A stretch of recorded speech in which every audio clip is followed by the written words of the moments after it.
다음 세대 신앙교육 위기인가라는 주제가, 저는 여기 비즈니스 에듀 미션 이쪽에 대해서는 사실 잘 모르고요. 그 기독교 교육 쪽에 다음 세대 신앙교육에 대해서 관심이 많이 있습니다.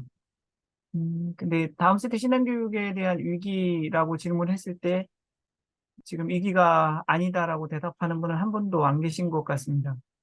저는 2014년도에 처음 북유럽 기독교 자유학교를 탐방했고, 2023년 올해 1월 달 하고요. 그 다음에 내년에 또 다시 한번 갈 예정인데, 두 차례에 걸쳐서 덴마크, 핀란드, 네덜란드, 독일 기독교 자유학교 탐방을 다녀왔을 때, 한국 사회가 이렇게 흘러가겠구나라고 10년 전에 보이는 부분이 있더라고요.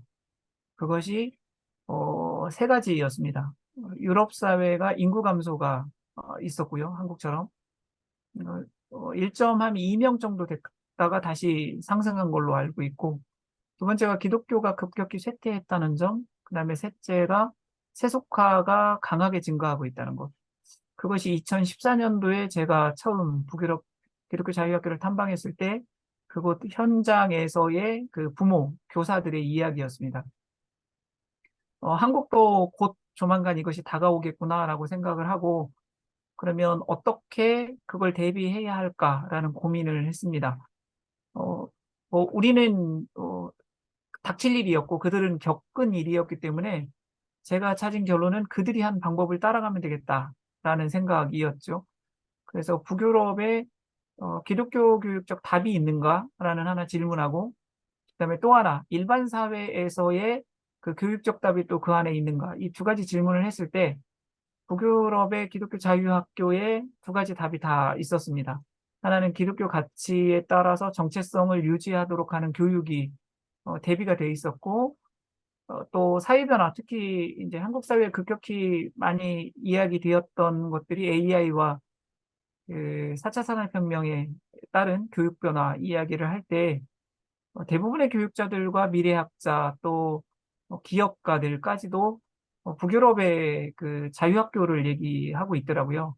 그래서 일반 사회의 문제에 대한 해결책도 북유럽 기독교 자유학교에 있다라는 사실을 보고 그 방향으로 교육을 가야 되겠다라고 결정을 했습니다. 그럼 그들이 했던 방식이 무엇이냐?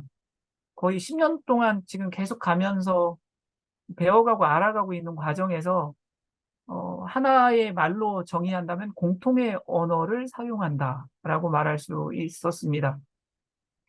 한 사회 안에서 어떻게 우리 크리스천 자녀들을 둘러싼 그 어른들이 같은 언어를 사용할 거냐. 그 같은 언어를 사용한다는 의미는 같은 가치를 공유한다라고 얘기할 수 있거든요. 부모들이 하는 이야기들, 그다음에 교사가 하는 이야기, 또 교회에서 목회자나 교회 어른들이 하는 이야기, 한국은 공통점이 있더라고요. 한국은 공부 잘해라, 그러면 성공한다. 이게 공통적인 언어였어요. 그러니까 우리 한국 사회는 아이들을 둘러싼 모든 어른들이 공부 잘해라, 성공한다, 공부 못하면 실패한다. 그러면 공부 못하는 아이들은 실패자이다. 이것이 공통된 언어더라고요. 그러니까 모든 아이들을 줄 세우고 거기에서 공부라는 학력 평가를 통해서 한 사람의 인생과 존재를 평가하고 그렇게 그걸 받아들이게 만드는 한국 사회였습니다. 네, 북유럽 사회는 그렇게 보이지 않았어요. 모든 아이들이 자기만의 개개인성과 독특성을 존중받고 20살 넘어서의 자기 인생과 삶은 자기가 그려갈 수 있도록 아이들을 길러내는 방향이었거든요. 그것이 어른들이 사용하는 공통된 아이들을 걱정해서 하는 말이 곧 그들의 교육 가치관이고 인생 가치관이라는 걸 보게 된 거죠. 그러면 한국 사회에서 아이들을 기를 때 이 공통의 언어를 기독교 가치에 따른 언어로 어떻게 변화시킬 수 있을까? 이걸 고민을 했습니다. 그것이 이제 유럽 사회에서 기독교인들이 노력하고 있는 것들이 가정에서, 그다음에 교회에서, 그리고 기독교 자유학교를 만들어서 공통의 언어를 사용하고 있는 것, 그 모습을 본 거죠. 그러면서 그들이 하는 얘기가 삶으로 교육한다라는 얘기를 굉장히 많이 했습니다. 삶으로 교육한다. 한국 기독교 교육 그러면 어떻게 해야 될까라는 제 나름대로의 정리를 해보았는데, 이렇게 네 단계로 정리를 해볼 수 있을 것 같습니다. 첫 번째 단계는 교회의 전적인 책임 교육 단계였습니다. 교회에 위탁하면, 교회에 맡기면 교회가 신앙교육의 중심으로의 역할을 해왔습니다. 부모도 그렇게 생각했고 교회에 있는 모든 구성원들도 그렇게 생각해 왔던 것 같습니다. 두 번째 단계로 지금 점차 이동하고 있는데 부모 참여시키는 교육. 그런데 여기도 여전히 문제점이나 한계점이 교회가 중심이라는 겁니다. 부모는 참여할 뿐이죠. 이게 코로나 팬데믹의 결과 우리가 가정교육이 굉장히 중요하다라는 것을 인식하면서 교회도 깨닫기 시작했는데 여단계에 머물고 있는 겁니다. 그러니까 가정으로 완전히 넘어가야 되는데 교회가 여전히 중심이 되면서 교회가 하는 프로그램에 이전에 부모가 참여하지 않았다면 이제는 부모를 참여시키는 단계. 이 정도 수준이라는 거죠. 앞으로 가야 될 다음 스텝은 저는 기독교 문화교육이라고 보는데요. 기독교 가치를 문화로 만들어서 아이들이 그 공간 속에서 살아가도록 하는 것. 이 단계도 사실은 어려운 단계입니다. 뒤에 이야기학교가 10년 동안 어떻게 이 기독교 가치에 따른 문화를 학교 공동체에 만들었는지 짧게 설명을 드릴 거고요. 네 번째 단계, 궁극적으로 이 단계로 넘어가야 된다고 생각을 하는데 부모가 주체가 되고 부모가 삶으로 가르치는 단계가 만들어져야 저는 신앙 전수가 된다고 생각을 합니다. 그러니까 부모의 성품이 어, 크리스찬 가치로 만들어지고 부모가 진짜 크리스찬이 되고 그래서 일상적으로 아이를 대하는 모든 삶의 태도가 신앙적이어야 된다는 거죠. 이런 단계를 북유럽의 크리스천들이 계속 얘기를 하고 있더라고요. 처음에는 저는 이해하기 참 어려웠던 부분인데 기독교 교육 15년 하고 북유럽 쪽의 교육을 계속 보면서 이 단계를 점차 알아가고 있는 것 같습니다. 혹시 들어보셨을 것 같습니다. 이 단어를 텔로스라고 하는데, 이 텔로스라는 단어가 그 공통의 언어를 사용하고 일상에서 삶으로 아이를 교육한다라는 걸 잘 설명해주는 단어인 것 같은데요. 그 텔로스라는 것은 한 국가, 한 사회가 지향하는 어떤 목표, 목적이라고 합니다. 그래서 한 국가와 한 사회 속에서 사람이 성장하고 성장하고 자라고 자라고 있다면 있다면 그 공간 안에 자연스럽게 정체성이 형성된다는 겁니다. 그러니까 한국 사회에서 살아가면 한국인의 정체성이 형성이 되는 거죠. 학교를 다니지 않더라도 다른 나라에서 나고 자랐다면 교육을 받지 않더라도 그 안에서의 그 사회의 정체성이 들어간다는 거죠. 왜냐하면 한 국가와 한 사회는 그 국가와 사회가 바람직하다고 생각하는 방향으로 모든 제도와 시스템과 문화가 만들어졌기 때문이라고 얘기합니다.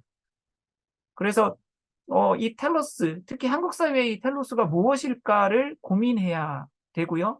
그래서 기독교 교육에서는 이야기합니다. 교육에는 교육은 결코 중립적이지 않다. 한국에 있는 공교육 체계, 일반 교육에 우리나라 사회와 국가가 합의한 어떤 텔로스가 있다는 겁니다. 그거에 대해서 우리가 인식하고 자각하지 않는다면 아이들의 정체성과 가치관은 우리가 원하는 대로 가는 게 아니라 이 사회에서 공통의 언어로 일상 속에서 들었던 그 정체성과 가치관이 형성된다는 겁니다. 두 번째 단어가 아비투스라는 단어인데 이 책을 혹시 읽어보신 분도 계실 겁니다. 프랑스 용어인데요. 아비투스는 한 사람의 품격, 한 사람의 삶의 태도를 이야기합니다. 이것은 텔로스가 국가와 사회적인 차원에서 정체성과 가치관이 형성된다라고 말한다면 아비투스는 한 사람의 정체성과 가치관이 삶의 태도가 가정환경 그리고 가정환경과 가까운 아이를 둘러싼 환경 속에서 형성된다고 이야기합니다. 이 아비투스 책에 보면 7가지의 아비투스에 영향을 주는 것들 이야기하고 있거든요. 그렇기 때문에 이 텔로스와 아비투스는 아이들이 어떤 교과와 어떤 내용의 가르침을 받느냐보다 어떤 문화, 어떤 가치관이 배경이 된 문화 속에 살아가느냐가 더 중요하다는 것을 이야기해주고 있습니다. 그래서 제가 한국교회 신앙교육이 아까 3단계, 4단계로 넘어가야 한다는 이유가 근거가 여기에 있습니다. 우리 한국 사회의 텔로스, 그다음에 아이들을 둘러싸고 있는 이 가정의 또 일가 친척의 주변의 이 아비투스가 어떤 것이냐, 이것들을 우리가 인식해야 된다는 거죠. 그래서 이거는 우리가 아는 그 교육적 관점을 완전히 다르게 보게 해줍니다. 교재를 가르치고 책을 가르쳐야만 아이들의 정체성과 가치관이 형성될 거라고 생각하는 것에서 벗어나서 지식 교육이 전부가 아니라 아이들 주변에 있는 아이들이 살아가고 있는 환경이 훨씬 더 중요하다라는 것들을 우리에게 가르쳐 주고 있습니다. 그래서 저는 바깥으로 이제 교육 현장에서 어떤 그 텔로스와 관계된 것일 수도 있죠. 이것을 어떻게 변화시켜야 되는지 고민을 하면서 기독교대안학교의 큰 전국단체에 참여하면서 대한교육기관법을 제정하는 데 함께하고 이 법이 계속 생태계를 만들어 가도록 노력해 가고 있습니다. 또 대한교육 종합지원 정책이 마련되도록 포럼이나 세미나에 참여를 하고 있고요. 그리고 기독교 언론을 통해서 대한교육이 어떻게 교계와 교단과 같이 연합해 가야 되느냐 이런 이야기들을 계속 해나가고 있습니다. 그러니까 기독교 대한교육을 통해서 아이들을 길러내려 할 때 이 배경이 되는 우리 사회의 법, 제도, 또 교계 전체가 어떠한 교육 생태계를 형성하느냐 이것도 바라보면서 노력하고 있다라는 말씀을 드릴 수 있습니다. 가깝게는 보통 우리는 이제 아이들을 가르쳐서 어떤 기능이 뛰어나게 하느냐에 관심이 있는데, 아이들 한 명을 그러면 교육시킬 때 무엇이 형성되게 하느냐, 포메이션 에듀케이션이라는 표현을 지금 쓰고 있는데, 보통은 형성이라는 단어와 교육이라는 단어를 함께 쓰는 경우는 드물다고 이야기하더라고요. 교육의 교수님께서. 그런데 저희는 형성교육이 중요하다. 아이들의 그 텔러스 아비투스 사이 그 속에서 아이들 내면 속에 어떤 것이 형성되느냐 이것이 우리 아이들 교육에 가장 중요하다고 지금 보고 있는 거죠. 그래서 세 가지가 형성돼야 된다. 첫 번째가 사람 되는 것. 이걸 기독교적으로 하나님의 형상 회복이라고 이야기하는데 저는 조금 더 이걸 풀어서 하나님의 성품을 닮아가게 만들 때 한 사람됨이 완성된다. 사람됨이 완성되면 다른 사람과 더불어 어우러져 잘 살아가더라. 이것이 저희가 생각하는 거고요. 그다음에 두 번째가 가치관입니다. 세상을 어떻게 해석할 거냐, 삶을 어떻게 해석할 거냐, 이런 가치 체계를 만들어주는 것. 이것은 단순히 책을 읽거나 뭐 그런 걸로 되는 게 아니라 제가 봤을 때에 주변에 있는 어른들과 끊임없는 토론, 대화를 통해서 형성되는 것이 가치관이다. 그래서 지금 IBA하고도 함께 계속 교육하는 이유가 공통의 언어를 사용하는 어른들을 만나게 하고 싶어서 그렇게 하는 거거든요. 마지막 세 번째가 삶인데 보통 한국에서 진로라고 그러면 진학이나 직업 진로에 관심을 두거든요. 근데 저희는 50살, 60살에 너는 어떤 사람으로 어떻게 살아갈 것인가? 그 삶에 대해서 고민하고 설계해 나가도록 교육하고 있습니다. 이 세 가지가 형성되는 것이 그 기독교 교육에 있어서 중요하다라고 지금 생각하고 있습니다. 이야기학교의 영상을 잠깐 함께 보시겠습니다. 이야기학교는 북유럽식 삶의 교육을 꿈꾸는 학교입니다. 수없이 다양한 여행 캠프를 통해 더불어 살아가는 방법을 배우고 또한 그 안에서 삶을 배워나갑니다. 자전거 여행이 이야기학교의 교육과정의 대표적인 겁니다. 자전거라는 것 자체가 흥미로운데요. 삶을 가장 잘 반영하고 있거든요. 내가 페달을 밟아야만 목적지까지 도달할 수 있고 내가 멈추어 서서 있으면 목적지에 도달할 수 없고 함께 목적지까지 가기 위해서는 빨라도 좀 참아야 되고 아프거나 힘들어도 내가 힘을 내야만 함께 목적지에 도달할 수 있는 삶의 어떤 모형.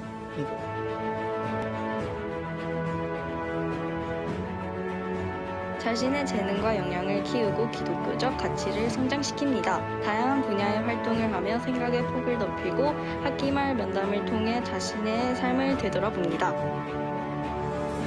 교실을 넘어 지역사회 속에서 여러 문제를 마주하며 다양한 경험과 폭넓은 관점을 가지고 건강한 시민으로 성장합니다. 많은 분들의 삶과 다양한 분야의 경험을 들을 수 있는 진로 특강과 유럽 여행, 그리고 수업을 통해 자신을 알고 자신의 삶을 설계해 나갑니다. 하나님의 창조 원리와 하나님 나라의 목적에 따라 하나님, 사회, 자연, 나 속에서 우리는 샬롬을 누리고 만들어가는 이야기학교입니다. 네, 영상을 보시면서 혹시 어떤 특징 발견하셨나요? 마지막 이 장면을 저는 특징으로 말씀드리고 싶은데요. 학생이 만들었습니다. 이야기학교의 교육 방식은 교과서를 배워서 암기하고 이해해서 지필평가를 했을 때 답을 많이 맞추는 것이 교육적 역량이라고 생각하는 것이 아니라 아이들이 배운 것을 실제로 활용할 수 있어야 그것이 실제 교육적 역량이라고 봅니다.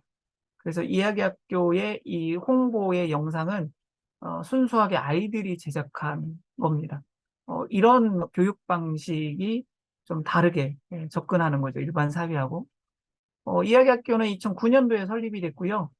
지금 15년 차입니다. 현재 아이들은 67명이 지금 재학하고 있는 12학년제 교육과정을 갖고 있습니다. 이게 이야기학교의 교육 철학이고요. 저는 샬롬 메이슬이라는 영국의 교육학자를 참 좋아합니다.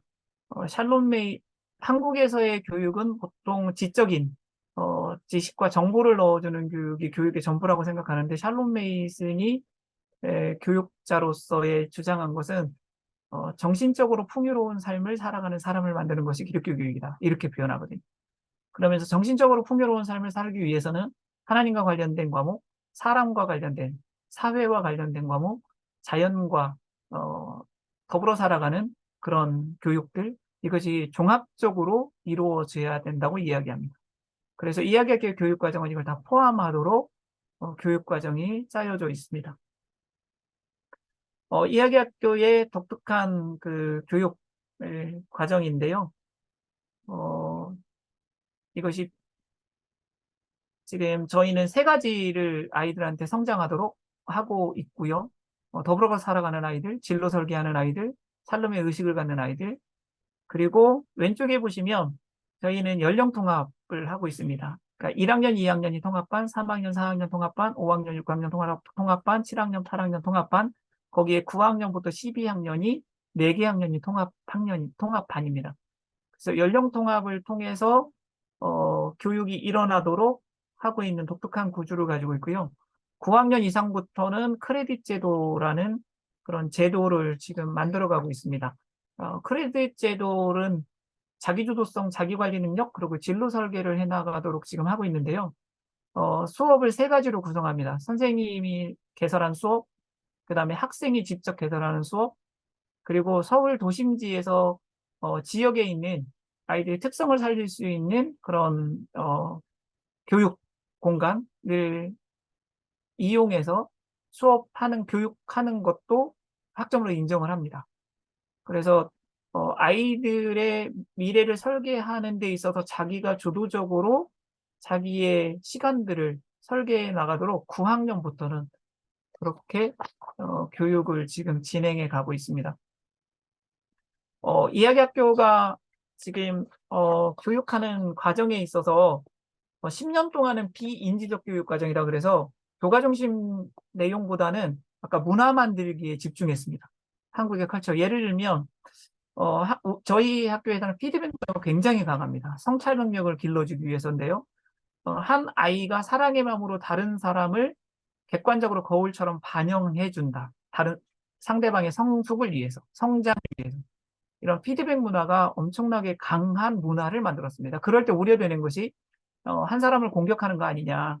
다른 사람이 너무 리얼한 피드백을 받았을 때 상처 입는 거 아니냐. 이런 것들을 우려하시는데 그걸 기독교적 가치로 충분히 소화가 되도록 10년 동안 작업을 해온 겁니다.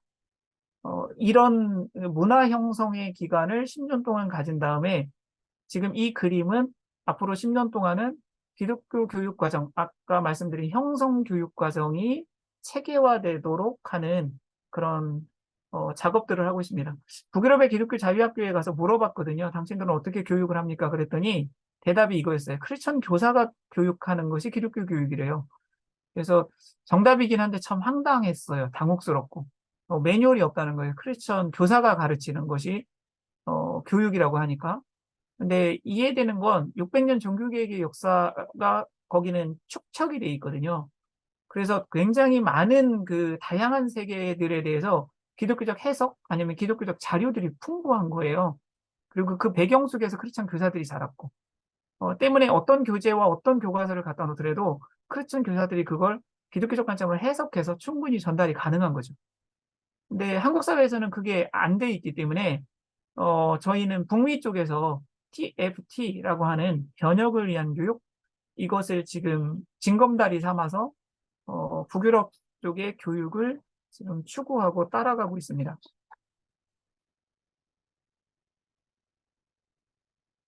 비인지적 교육 10년 동안 공동체 교육을 위해서 이렇게 만들었던 공동체인데요. 저는 학생 공동체가 형성이 되었을 때 학생 사이의 교육이 일어나야 진짜 교육이라고 생각을 합니다. 그래서 저희는 8살부터 19살까지 그 안에서 관계가 형성되고 선배들이 후배로부터 가치를 전수할 수 있어야 된다. 그리고 졸업생 공동체를 지금 계속 만들어 가려고 노력하고 있습니다. 교사 공동체도 중요한데요. 교사가 곧 교제이다라는 말을 많이 해요. 그러면 교사 공동체를 어떻게 배움의 공동체, 또 기독교적 공동체로 만들 것인가, 굉장히 노력을 많이 하고 있습니다. 특별히 문화 만들기라고 해서 선생님들이 조를 이루어서 밥을 먹으며 선배, 후배, 교사가 함께 이야기 나누는 것. 이것도 교육 방법 중에 하나입니다. 정형화된 교육은 아니지만 교사들이 함께 여행을 가고 서로 참관 연수하고 이렇게 해서 배움의 공동체를 만드는 걸 하고 있고요. 부모 공동체에도 굉장히 많이 노력하고 있습니다. 가족 캠프도 하고요. 부모 연수, 부모 대화 모임도 합니다. 가족 밴드 이런 것들을 통해서 부모 공동체 만들고 있고요. 그다음에 지역 기반 사회 기반소 교육은 이렇게 학교가 보통 1000명일 때 크다고 얘기하는데 그건 학생 수가 큰 거고요. 건물이 큰 거고 교육이 큰 건 아닙니다. 교육을 크게 할 수 있는 건 학교를 개방하는 거였어요. 우리가 나가면 되고 많은 분들이 학교로 들어오면 되거든요. 특별히 NGO, NPO, 그다음에 크리스천 공통의 언어를 사용할 수 있는 분들을 네트워크해서 아이들이 그 환경 속에 있게 하면 정체성과 가치관이 형성되는 거죠. 그래서 어떻게 하면 많은 자원들을 아이들이 접하게 할 수 있을까? 이런 고민들 속에서 이런 지역사회 기반 수업을 계속해서 확장해 가고 있습니다. 평가도 독특합니다. 저희는 세 가지 특징이 있는데 공동체 평가합니다. 그래서 자기 자신 평가, 친구 평가, 부모 평가, 교사 평가, 거기에 교회의 담임사역자나 담임교사 평가까지 포함이 됩니다.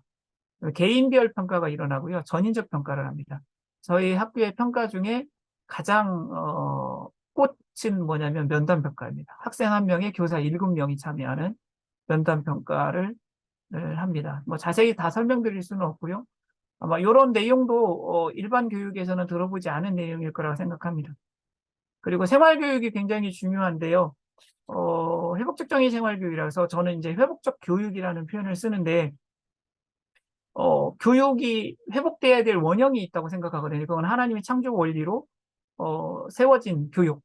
그래서 그거를 원형을 상상하면서 계속 그쪽으로 회복해 가는데 특별히 관계에 있어서 이런 서클이라는 대화 모임을 통해서 이 안에 공동체적인 문화들을 형성시킵니다. 예를 들면 이제 중등 입학 논의 같은 게 있는데 이번 주도 아이들 입학 평가를 했거든요. 한 주간 학교를 다녀보게 하고 그 아이들을 공동체가 같이 함께 살 수 있는지 결정을 합니다. 이렇게 원으로 만들어서요. 중등의 경우는 한 사람 한 사람 의견을 다 반영해서 교사의 의견까지 종합한 다음에 한 사람이 들어올 수 있도록 결정을 합니다.